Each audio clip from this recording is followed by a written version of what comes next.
Yo quiero advertir un primer elemento muy importante. Yo no tengo absolutamente nada preparado. Cuando se prepara uno mucho, se pone uno muy nervioso.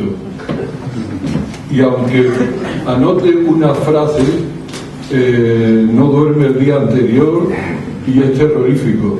Yo sinceramente no he pensado en absoluto en este tema.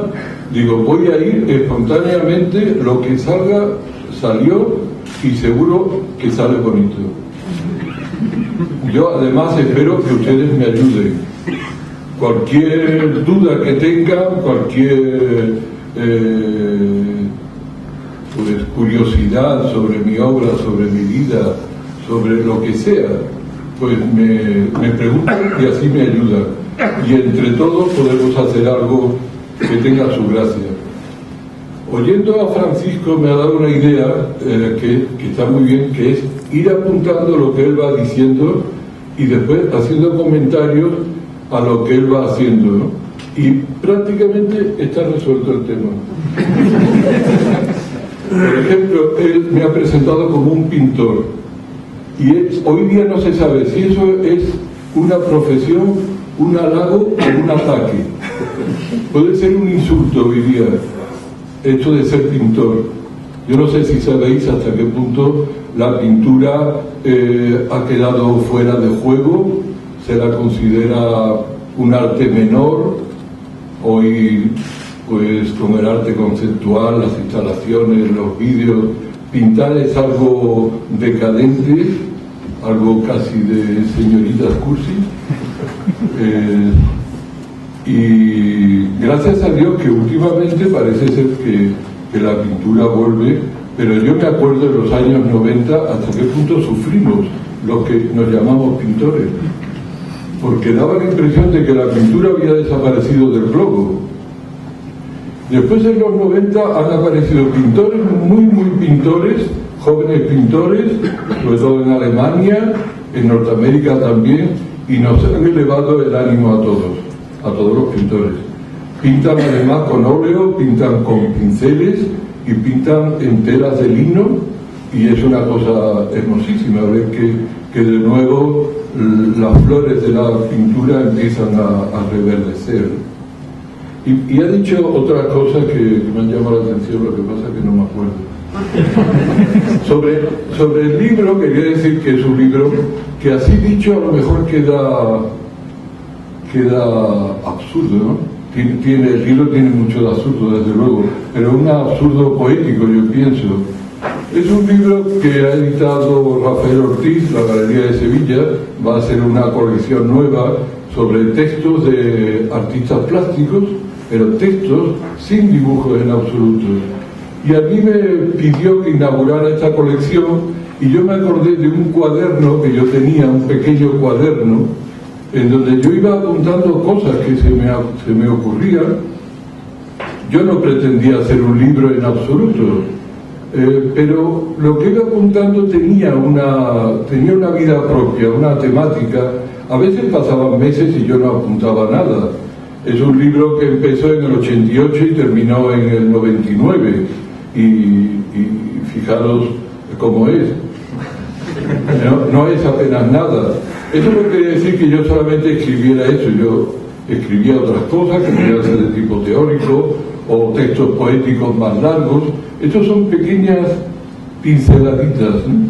Y yo le tengo un cariño enorme a este libro. Yo no sé si será bueno o malo, yo de poesía apenas entiendo nada, pero para mí es una cosa realmente muy querida, ¿no? Y ya sabiendo de lo que ha dicho Francisco, pues yo podría deciros que la base de mi charla va a ser proyecciones de obras elegidas de toda mi carrera. Son ya muchos años, es prácticamente medio siglo largo. Yo empecé a trabajar hacia el año 58, digamos, a trabajar en serio, ya con algo de creatividad. y estamos en el 2010. Parece mentira, pero yo era un artista joven hasta hace muy poco. Decían el artista joven sevillano, y esto era como no sé, como un título. Y no hace tanto que era así. Y ahora se me trata de Don Luis, el maestro Gordillo, que parece una cosa más bien de música de revista. Y en estos 50 años, pues, uno va pasando por tantas épocas, tantas aventuras, tantas épocas dudosas en que uno no es nadie, ¿eh? Y empieza a hacer algo y te dicen, bueno, ya estás triunfando, ¿no? Y a lo mejor el triunfo significa ser conocido por 20 amigos, ¿no? Y después uno es algo más conocido y es que expone en Madrid, y después empiezan ciertas influencias con jóvenes. Bueno, esto es infinito, tiene una cantidad de matices enormes. Yo por fin creo que de alguna manera estoy llegando a algo. Ahora ya se me conoce en toda España, incluso en algunos sitios en el extranjero. Ya puedo hablar de mi historia y de mi historia personal dentro de la historia de la pintura española, ¿no? Yo creo que ya tengo derecho a considerarme algo, porque lo cómico, lo irónico sería considerarse algo no siendo realmente importante. Yo pienso que yo empiezo a tener derecho a considerarme alguien en la historia reciente de la pintura española, ¿no? Al menos así me consideran los críticos, me consideran los compradores también, los galeristas, y eso me permite empezar a hablar de mi situación en la historia del arte español. Para mí es bastante importante, ya me estoy alargando, ya va la cosa. Para mí es muy importante mi situación dentro de lo que ha sido la tradición reciente española, de lo que han sido los cambios de posturas estéticas. Es una aventura muy especial. Es como un libro de aventuras hasta cierto punto, ¿no? Yo empecé pues con el informalismo, la tendencia pues de los españoles del franquismo, de parte del franquismo o del antifranquismo, por llamarlo de alguna manera. Esa fue la vertiente que yo viví de una manera más apasionada cuando yo empecé a enfrentarme con el arte de verdad. No el arte de escuela, no el arte académico, no los primeros pinitos, con el cubismo, con el impresionismo. Y fue un arte que yo viví de una manera muy apasionada. Como es lógico, yo pienso, cuando se es muy joven, pues lo que uno vive en primer lugar se vive con una pasión desmedida. Yo creo que quizás sea lo lógico, al menos en mi caso fue así. La obra de Tapies, de Antoni Tapies, el gran maestro, pues para mí fue una especie de mística, algo muy absoluto. Yo admiré enormemente la obra de Tapies. Yo me acuerdo que la admiraba incluso cuando no la conocía. Cuando veía alguna reproducción en blanco y negro en alguna revista catalana, pequeñas cosas que apenas se veía lo que era, y yo ya tenía una pasión enorme por aquello. Después tardé mucho tiempo en conocerlo, porque ya cuando fui a París pude conocer la pintura de Tapies en la realidad, y no me defraudó en absoluto. Esa generación, la generación informalista, matérica, como se llame, española, yo la viví con un enorme cariño y la sigo viviendo con ese mismo cariño, porque siempre se dice que el artista se levanta contra su padre y que siempre lo mata y que de ahí sale la fuerza para hacer su vida, ¿no? Bueno, primero que no son mis padres, porque cronológicamente, bueno, Tapies es mayor que yo, y Chillida, y Oteiza, y Palazuelos son muchos mayores, bueno, muchos, son una generación mayor que yo, pero después hay otros como Saura o como Canogal.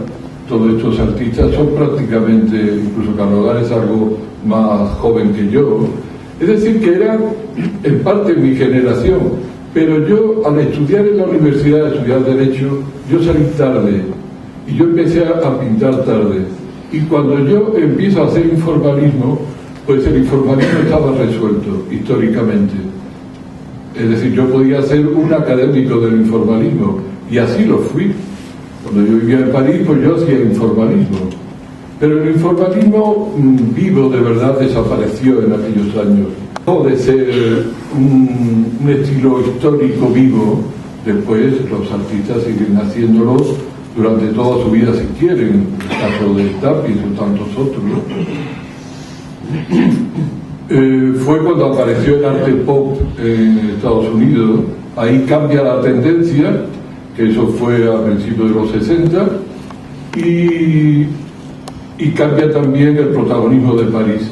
París desaparece como centro del mundo artístico, de la plástica, y pasa a Nueva York, ¿no?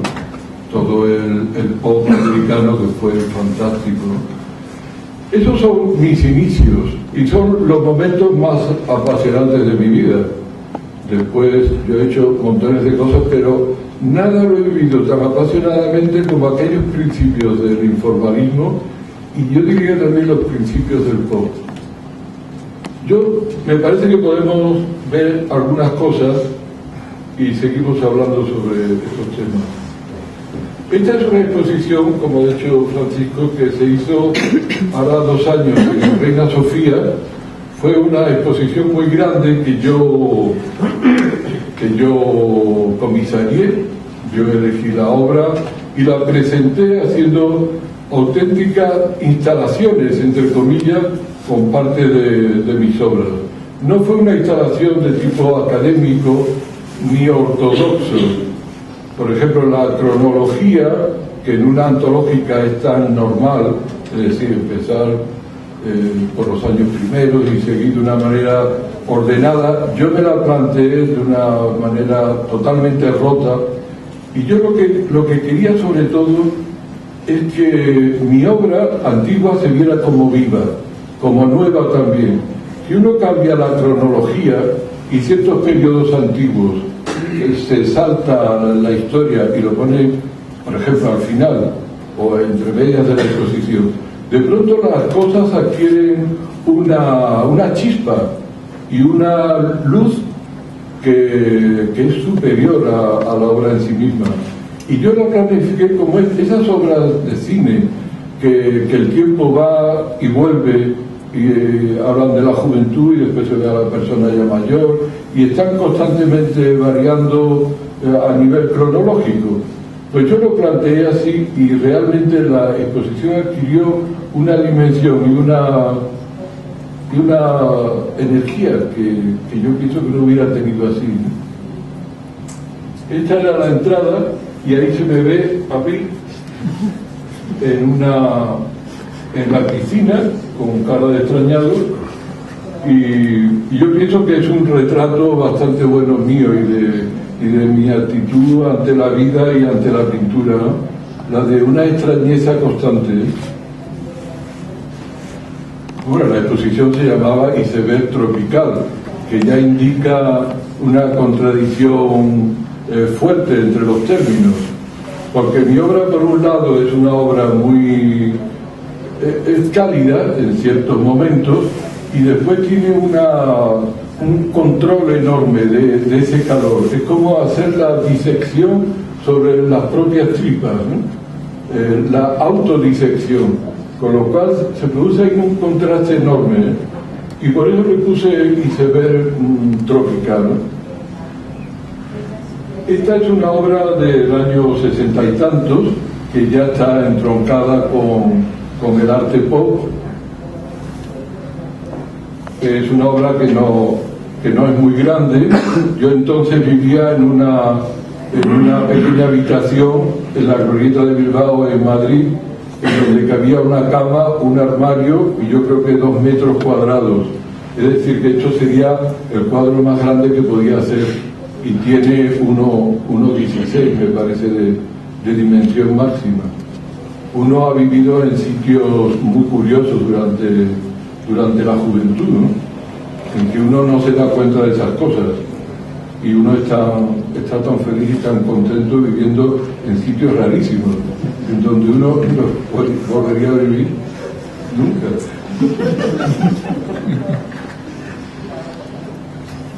Sí.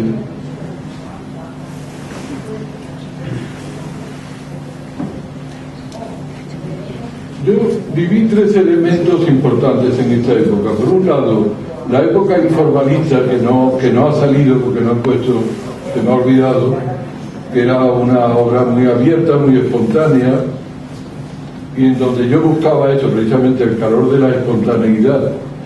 Después vino esa época pop, muy influido por, los críticos dicen por el pop inglés. A mí el pop que me interesó siempre y me sigue interesando es el pop americano, que yo considero mucho más fuerte, más enérgico. Y después pasé por una época más geométrica. Yo creo que aquí tuvo mucha influencia el marxismo. Y yo tenía amigos que entonces estaba muy de moda el marxismo, los intelectuales nos veíamos obligados a ser comunistas porque era lo que parecía que tenía razón. Y el marxismo decía que la pintura libre y que la pintura privada, particular, que eso era como una masturbación, que eso no era un arte importante para la colectividad, para la sociedad, que la sociedad necesitaba o un arte político, el equipo Crónica, por ejemplo, o un arte geométrico. Era un arte que se podía aplicar en la urbanización, en el diseño, en ese tipo de cosas funcionales para la colectividad. Y yo realmente estuve influenciado por estos amigos míos, que eran grandes artistas, algunos, y hice una cosa algo geométrica. Tampoco mi época geométrica es abstracción pura geométrica, como hubiera debido ser. Yo realmente, cuando me dejo influenciar, no me dejo influenciar por completo, sino que tengo una influencia, pero añado siempre algo particular. Yo creo que es una constante en toda mi obra. Esto es, yo lo llamaba bombos, eran señores, veis que tienen unos perfiles, como un personaje, una especie de hombre mecánico que está metido en un contexto geométrico. Esto es un dibujo.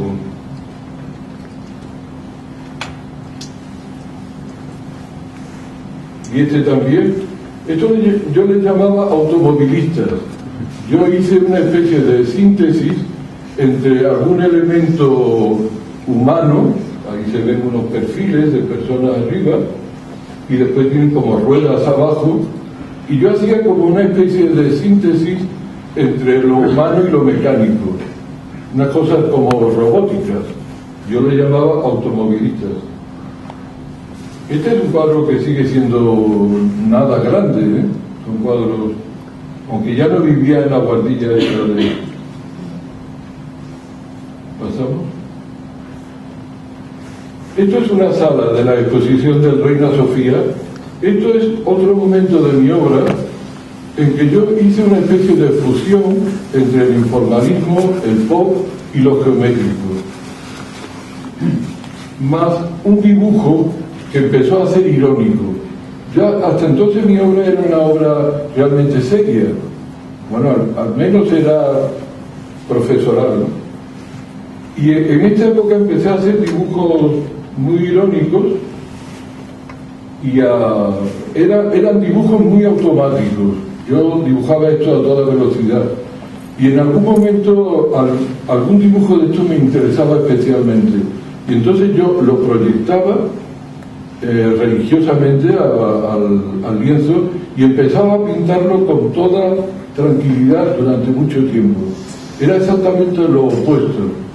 Por un lado había un dibujo muy espontáneo, pero después había un cuadro que podía durar un mes, 2 meses, en donde yo añadía problemas de color, problemas de profundidad en el color. Es decir, yo pensaba que los cuadros había que sufrirlos y había que hacerlos muy densos para trabajar mucho. Era como una especie de culpabilidad que había que afrontar y que había que superar, ¿no? Y por ejemplo, esta sala de Reina Sofía, yo lo coloqué como si fuera una galería de retratos. Esos palacios que salen en Inglaterra, donde está toda la familia de los nobles, todos juntos. Pues yo pienso que al juntarlos así, algo se añadía a la obra, ¿no? Y yo pienso que el carácter irónico incluso aumentaba. Esta obra ya me sitúa a mí en un contexto de la pintura española distinto, porque esta obra yo la hice cuando, en un momento muy crítico de mi vida, yo pensaba que de alguna manera la pintura se había terminado. Estamos hablando de principios de los 70. Era el momento que llega el arte conceptual, el arte minimal, el arte povera, todas estas artes que no eran objetuales normalmente, podemos decir que eran inmateriales hasta cierto punto. Yo me di cuenta de que yo había sido vanguardista con el informalismo, con el arte pop, pero yo ya no iba a poder seguir ese tren. De alguna manera, a mí ese arte me podía interesar, pero no interesarme para hacerlo yo, que eso hay que distinguirlo. Hay veces que una cosa muy vanguardista te puede interesar como obra de otro, en otro talante, en otro espacio, y sin embargo uno no lo ve como propio. Eso se da, y eso se puede dar, y a mí se me ha producido constantemente. Yo soy una persona muy curiosa, que analizo constantemente lo que ocurre en el mundo, viajo, y yo soy consciente de lo que ocurre en el mundo, pero uno es uno y uno tiene su historia, su biografía, y es distinto, ¿no? Uno debe ser respetuoso con su propia biografía. En este momento yo sabía que esto no era la vanguardia en aquel momento. Sin embargo, ante mi sorpresa, la crítica madrileña joven empezó a interesarse por mí, y los artistas jóvenes de Madrid empezaron a interesarse mucho por mi obra. Yo ya no era joven, yo era de segunda juventud, digamos. Y se formó un grupo que se ha llamado la Figuración Madrileña, que después se ha llamado Los Esquizos de Madrid. En la última ha habido una colectiva en el Reina Sofía que se le ha cambiado el nombre porque lo de Figuración Madrileña era tan soso que pensamos algunos que estaba mejor lo de Los Esquizos. El nombre viene de Barcelona. Es una época en que en Barcelona había un grupo muy conceptual, político, sociológico, nada pictórico en absoluto, y otro grupo en que hacían pintura, pero una pintura muy conceptual, como Proto y todo este grupo. Y ellos, no sé en qué ocasión, hablaron de los esquizos de Madrid. En Madrid lo que predominaba en ese momento como grupo joven era este grupo. Los jóvenes tenían entonces 20 y pocos años, yo tenía pues 15 años más que ellos. Éramos todos jóvenes, pero ellos eran mucho más jóvenes que yo, ¿no? Y hubo un grupo que funcionó sin programas de grupo, simplemente por amistad, por exposiciones conjuntas, y había un aire del grupo, ¿no? Y ahora se está reconociendo más con esta exposición del Reina Sofía, que también se ha hecho en Barcelona, también se ha hecho en Sevilla, y en fin, son exposiciones que han interesado bastante. Y yo en ese grupo, pues yo era un poco el maestrito, más o menos discutido, porque esto ha habido sus problemas, siempre hay problemas en este sentido, pero a mí se me une mucho a este grupo. Y ya, de alguna manera, yo es cuando empiezo a tener un papel en la historia de la pintura española y empiezo a ser más reconocido. Hice una exposición importante en la Galería Maes de Barcelona, que entonces era una galería muy activa, muy viva. Hice una exposición muy grande, que era casi toda la obra de los 70. También una exposición en el Museo de Bilbao, que fue enorme. Y en ese momento yo empiezo ya a tener un cierto papel.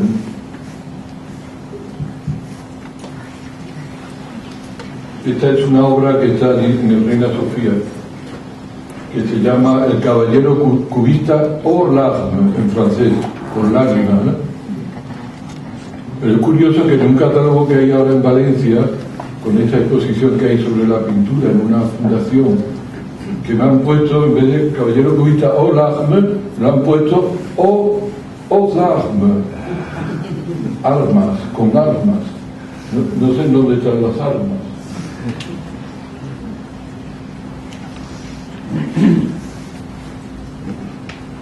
Y este también es de los años primeros. Este es el Judas Iscariote Veloz Duplex. Yo siempre le he visto cara de traidor hipócrita a este señor. Es cuando yo empiezo a hacer un truco que en mi obra ha sido muy repetido, que es el duplex. En esta época estaban de moda los pisos duplex, que los hacían mucha propaganda, y yo hice el duplex con los cuadros. El proceso era primero un dibujo espontáneo, después pintaba la parte de color y después lo neutralizaba a través de la foto, y hacía esta apertura que para mí es importante. Hay críticos que han hablado del dúplex, lo han explicado y le han dado mucha vuelta a este asunto. Yo no acabo de explicarlo, ¿no? Quizá la influencia del psicoanálisis en mí. Yo he sido un forofo del psicoanálisis y un obseso. Me he psicoanalizado durante muchísimos años. Si os dijera los años que he estado, seguramente no lo creeríais. Pero para mí ha sido importante. Y esta duplicidad puede estar relacionada con esta...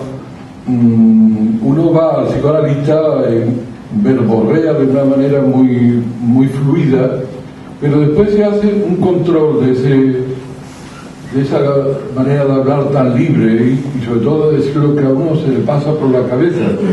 Antes o después el analista o el analizado controla esa verborrea tan abierta, ¿no? Tan líquida, ¿no? Quizás esto pudiera ser un símbolo de eso, ¿no? Primero, elementos muy, muy cálidos de expresión directa, y después organización a otro nivel de la misma idea, ¿no? Y aquí de alguna manera también empieza toda la relación mía con la foto y con los métodos mecánicos de control, que en mi obra ha sido básico y muy importante, ¿no? Porque al abrirse esta compuerta del monocromo, se abría una manera de desarrollo de mi obra que no era como yo llamaba en vertical. La obra en vertical era la profundización en el color, en donde uno se podía desesperar fácilmente, porque yo complicaba mucho el color, y era desesperante introducirse en ese mundo que nunca terminaba. En cambio, cuando se empieza a controlar la imagen por métodos técnicos, lo que yo llamaba en horizontal, ese proceso es más racional, es más controlado, es más de ingeniero, digamos. Uno no tiene que descender tan profundamente para elaborar la estética, ¿no? Es más bien una estética de arquitecto, se podría decir, ¿no? Más a ras de tierra, de la realidad, ¿no? y es más cómodo, sobre todo para los nervios es fantástico, porque el otro es realmente de esquizo, como decían estos señores de Barcelona. Parte de la exposición, yo cuando lo estaba preparando, yo decía, estos señores son como marcianos, estos cuadros, y pensé, digo, pues voy a hacer una nave espacial.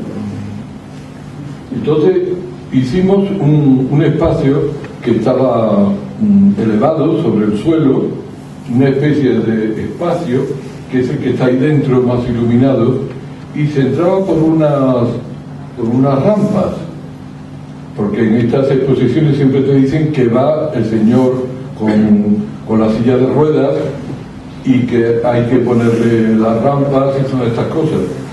Entonces pusimos las rampas y cuando se entraba había una iluminación muy intensa y había un grupo de estos marcianos, por llamarlo de alguna manera, y allí está enfrente el Judas, que ahora lo veremos más de cerca.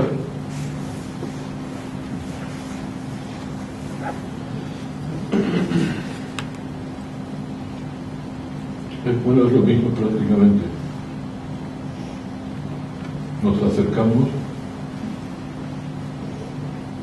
y aquí ya se ven otros. Estos se van a ver mejor ahora. Este es otro cuadro que se llama El Bañista Dúplex, también de esta época. Aquí ya son los dos son monocromos, es decir, ya no hay uno con color intenso.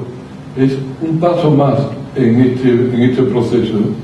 Yo me acuerdo que cuando yo empecé a hacer estos cuadros monocromos recibí una visita de este grupo de jóvenes, de los que ahora llamamos los esquizos, para llamarme la atención, porque yo estaba degenerando y estaba saliéndome de la ortodoxia del grupo.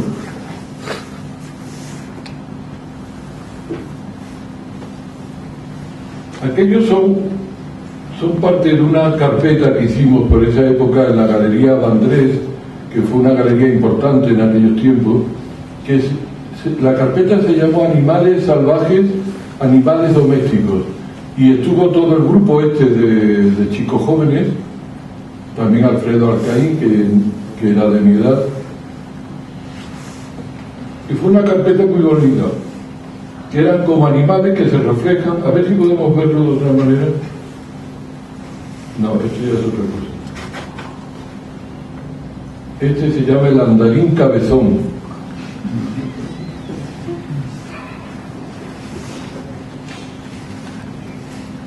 Yo estas cosas cuando las pinto tengo la sensación de que estoy pintando algo muy real. Es decir, yo no tengo la impresión de algo onírico, ni algo surrealista, ni algo extraño. Yo este señor con la cabeza lo siento como si en la calle estuvieran andando estos señores. Y debe ser que yo tenía tan llena la cabeza con esto del psicoanálisis. El psicoanálisis es una inflación de sensaciones, de imágenes, de cosas que uno vive, y debe ser que la cabeza se esponja y aumenta. Por ejemplo, este cuadro, después yo trabajé muchísimo lo que es el puro perfil, la pura cabeza, sin esta bola de encima, y la trabajé mucho a nivel fotográfico.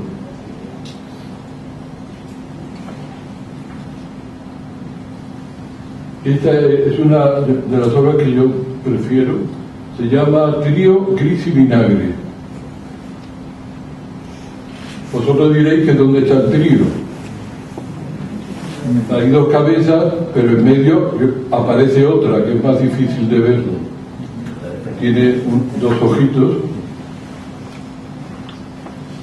Esta es una obra que tiene una primera versión que es muy colorista, una versión más pequeña, y después yo la neutralicé a nivel fotográfico.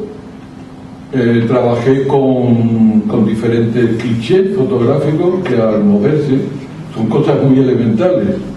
Al moverse producen unos relieves como lunares, como de la luna, Claro, estas cosas, entonces el ordenador era una cosa extraña, que solamente lo tenía la NASA y instituciones de este tipo. Todavía el ordenador no era una cosa asequible, no teníamos ordenadores para trabajar. Entonces todos estos trucos que yo empleaba era lo que había. Yo trabajaba con la foto, trabajaba con el offset, trabajaba con la serigrafía, con lo que yo podía, con métodos técnicos muy al uso en ese momento, ¿no? Por ejemplo, el laboratorio de color, de la foto de color. Si uno tiene un amigo que tiene laboratorio de color, pues puede entrar a hacer transformaciones en el color que son muy llamativas y muy curiosas, ¿eh? Y este es el resultado de la neutralización de un cuadro previo, ¿no? Este ya es un cuadro bastante grande, que tiene la colección de Suñol en Barcelona.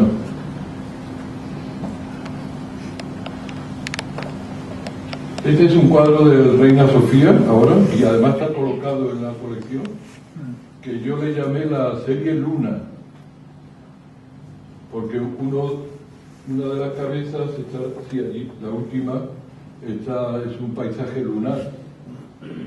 Pero también le podría haber llamado la serie Colilla, o la serie Neumático, o la serie Ventanas. Esto también es un trabajo bastante neutralizado, un trabajo hecho en frío, ¿no? Y pintado, porque estas cosas ahora se hacen con impresión digital y quizás puede uno saltar ese hecho de la pintura fría. A mí me compensaba hacerlo en ese momento.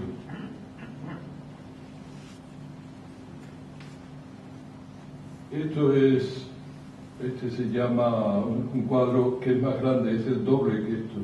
Esta es la mitad. Se llama Tras la piel, que si veis, esta parte primera, que es como una cabeza, viene del cuadro anterior, del trío gris y vinagre. ¿Tú puedes dar marcha atrás? Pues ese otro cuadro está hecho con trozos de este. Y detrás tiene un paisaje que proviene de una foto con la que yo trabajé mucho en esa época, que es una foto de Peter Sellers, el actor cómico, que va por un parque. Él va con pantalones cortos y lleva una maleta de trabajo. Y es un paisaje estilo Florida o estilo California, así muy tropical. Y era muy irónica esta imagen, y yo trabajé mucho con ella. Trabajé en la imprenta cambiando los colores, y después con el resultado de este trabajo de imprenta yo hice collage, ahora se va a ver, muchos collages, y después los pinté. Lo vamos a ver ahora. Esto es otra, se llama Cabezas Rosas.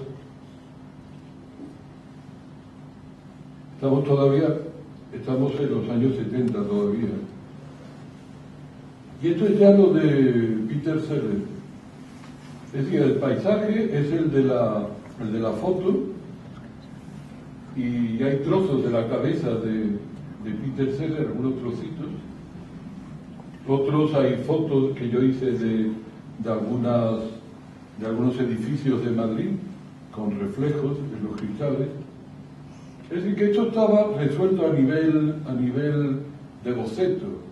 Yo trabajaba mucho con todo este material de la imprenta, con fotos mías, y producía una especie de obra de collage, pero ya completamente terminada. Yo entonces tenía la duda, yo decía, ¿yo debo pintar esto en grande o lo debo ampliar? Claro, ampliarlo entonces sería ampliarlo en serigrafía o hacer una ampliación en offset. En esto influye el mundo que te rodea a nivel sociológico. Si yo hubiera estado en Nueva York y hubiera tenido un cierto mercado detrás mía, pues a lo mejor lo hubiera hecho así. A nivel técnico, la ampliación hubiera sido quizás más lógico, pero cuando la sociedad que te rodea no es tan progresista y tú no tienes las espaldas cubiertas, pues quizás te defiendes más en este tipo de decisiones, ¿no? Y yo pasaba a pintarlos en grande, en muy grande. Claro, se puede pensar que al pintar este boceto uno pone algo en la pintura, ¿no? Hoy día eso se hace mucho en la pintura. Gente que prepara bocetos en ordenador, esto hoy día es el pan nuestro de cada día. Se trabaja con el ordenador, se meten fotos, se transforman fotos y después se pinta. Y en la pintura uno puede hacer transformaciones de muchos niveles, ¿eh? Transformaciones completas o ser muy fiel al boceto. Esto actualmente hay muchísimo, porque los pintores hoy trabajan mucho con estas técnicas, es lógico. Esto es parte de la instalación que yo hice con respecto al Peter Sellers. Era este espacio y otro espacio grande que había a continuación. Yo cogí la foto de Peter Sellers y la reproduje, y todo esto son fotos repetidas de él, fotos andando con los colores que da la fotomecánica, que era lo que yo empleé entonces: el amarillo, el magenta, el azul, el gris, el negro. Y con estos materiales son con los que yo estuve trabajando. Ahora, aquí se formó realmente una instalación, tal como hoy se emplean las instalaciones. Esta es otra vista del mismo espacio.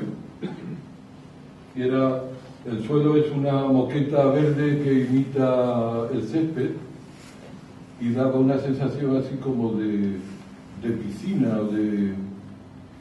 también como lo de la foto, ¿no? Otra. Aquí está, por ejemplo, el desarrollo del trabajo que yo hice con esas fotos. Arriba, pues veis que están las fotos, la foto de este señor con los cambios cromáticos del offset. Y poco a poco se va complicando a través de alteraciones de la imagen, y cada vez se complica más hasta que ya la imagen del artista se pierde y se convierte en una pintura distinta. Pero lo que yo pienso con el ambiente de la foto inicial. Esta yo creo que es el cuadro que hemos visto antes. Esta era el espacio grande que quedaba estupendo, porque había tres cuadros. Era este, otro igual y otro que era aún más grande, es un tríptico grande, que a mí me parece uno de mis mejores cuadros, pero que no está aquí.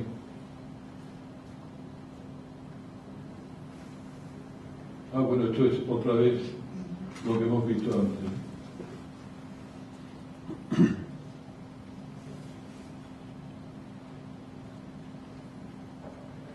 Esto ya es otro periodo de mi obra.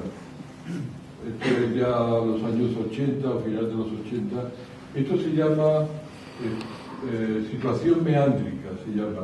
Yo hice varios de estas situaciones meándricas. Este es uno muy grande.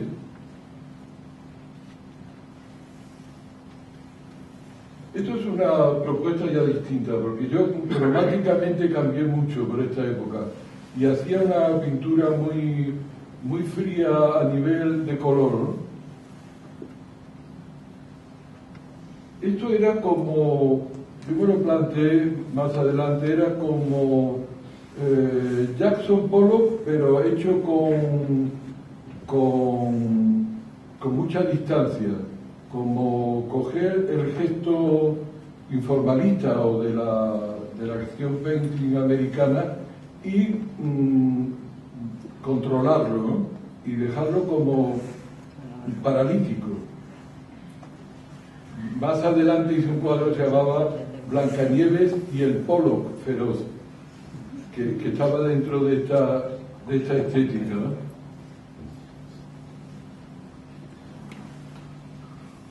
Meándrico, yo entonces me planteé que en mi obra, más que los cuadros En concreto, lo que me interesaba era el proceso de mi pintura, cómo mi pintura iba haciéndose dueña de un espacio, como esos ríos que han estado secos y cuando vienen las lluvias, de pronto las lluvias dominan un espacio que está reservado para el río, ¿no?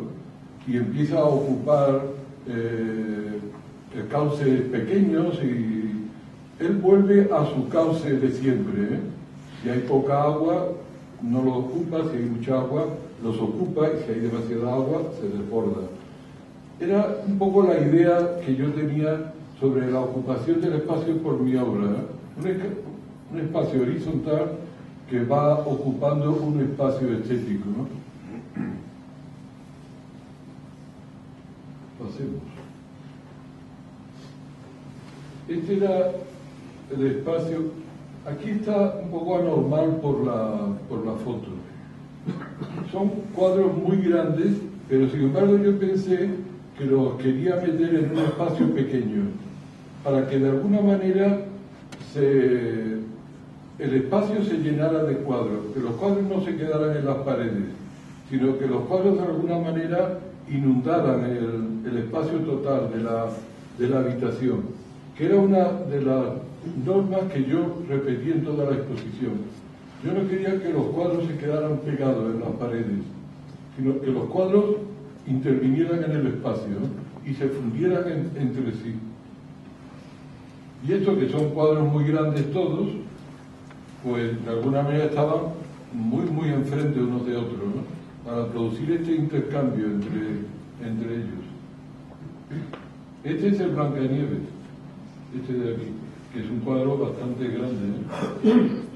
Y al fondo es uno que tiene la Caixa, que se llama La nieve es negra. Y este es el que acabamos de ver, la situación meándrica. Este es una nieve negra. Yo había hecho antes de este cuadro una serie que se llamaba la serie Bruyère, que tenía los fondos, era un color muy neutro, pero que tenía agujeros redondos. Por eso le puse yo lo de la serie Bruyère, que el Iván tiene uno de estos cuadros.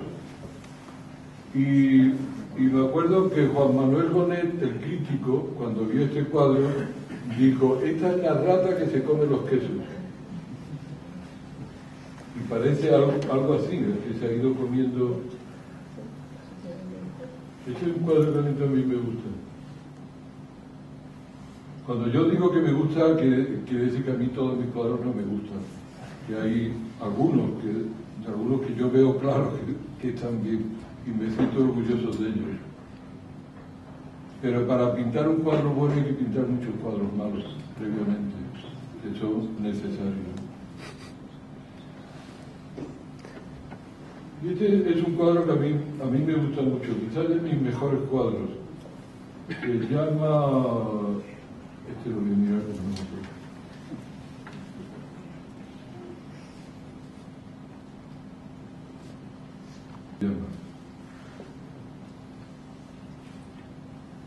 Estos son cuadros muy cálidos y muy espontáneos, pero con una espontaneidad especial, ¿no? Todo lo que ocurre no está preparado a priori, no hay estudios previos, ocurre lo que ocurre, pero ocurre de una manera muy especial, porque yo transformo el cuadro poniendo a veces papeles y yo trabajo sobre esos papeles para no aventurarme sobre el cuadro. Cuando ese papel funciona, pues entonces o lo pego o lo copio el papel. Eso me da un control sobre lo que estoy haciendo y así no se mete la pata de una manera, porque una vez que el cuadro está ya empezado o en situación media, el cargarse el cuadro es algo durísimo.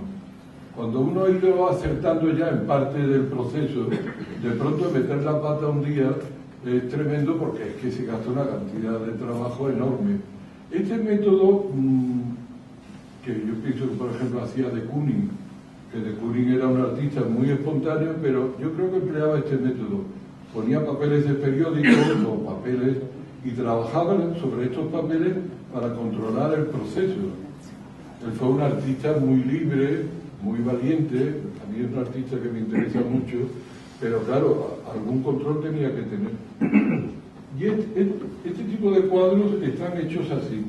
Es por un lado muy espontáneo y por otro lado muy controlado, ¿no?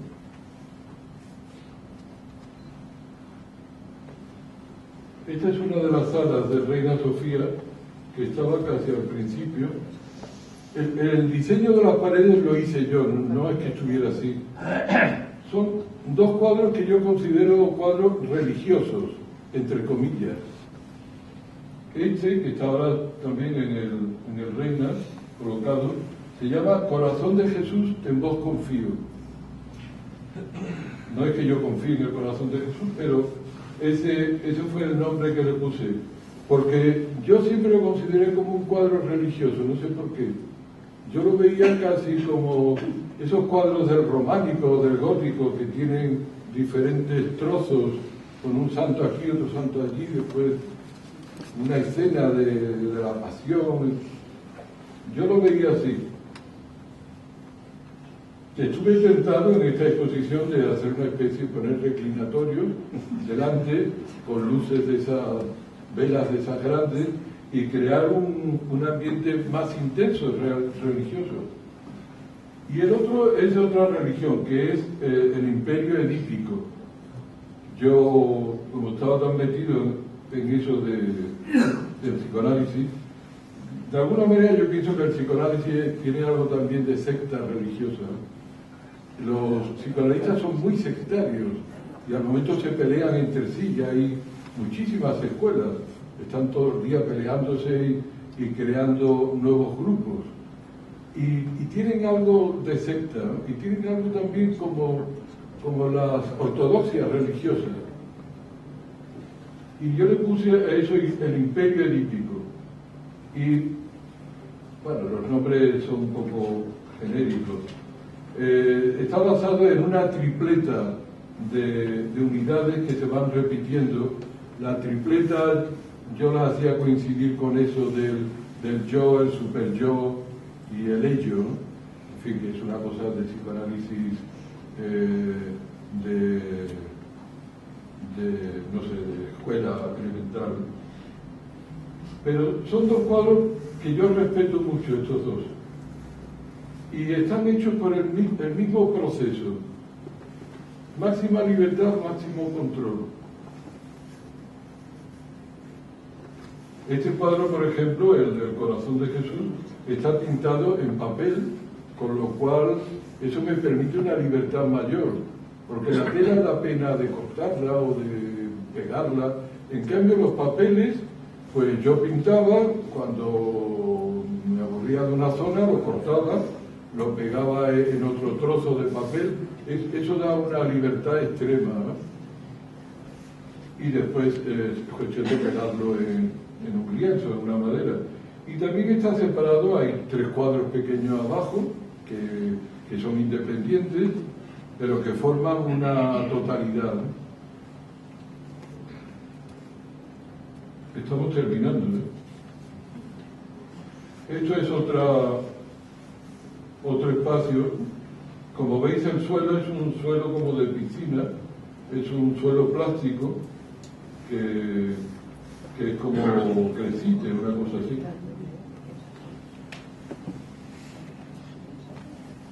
Este se llama Perspectiva por adherencia. Es un juego entre lo que es igual y desigual. Hay cosas que parecen idénticas y no son tan idénticas. Es ese juego de lo igual y de lo que se transforma, ¿no?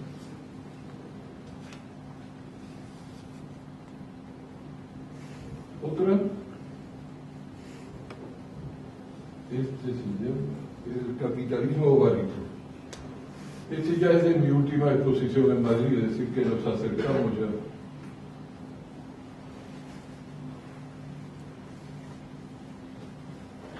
Y por fin, Dios en mí. Esto En la exposición actual, en la galería, hay un cuadro que procede de aquí. Ese que tiene la tela de Gresite detrás, Sí. pues procede de aquí. No, hombre, es buenísimo ese. Mejor. Este, en cambio, que parece un cuadro tan libre, es un cuadro que proviene de otras imágenes, con transformaciones en el ordenador, transformaciones también cromáticas, y después una pintura, digamos, sin grandes problemas. Claro, cuando uno tiene el problema resuelto a priori, las cosas son distintas. Bueno, puede haber algunos cambios en el color, en la materia, ciertos cambios de última hora, pero el proceso es muy distinto, ¿eh? Yo intento trabajar en los dos campos.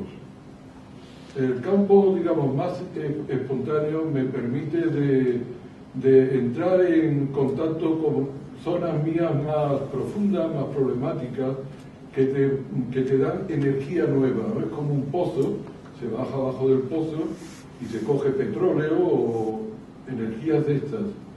Y después, cuando uno la tiene más arriba, pues un trabajo más en horizontal a través de medios mecánicos, ¿no? Yo alterno estas dos maneras de trabajar.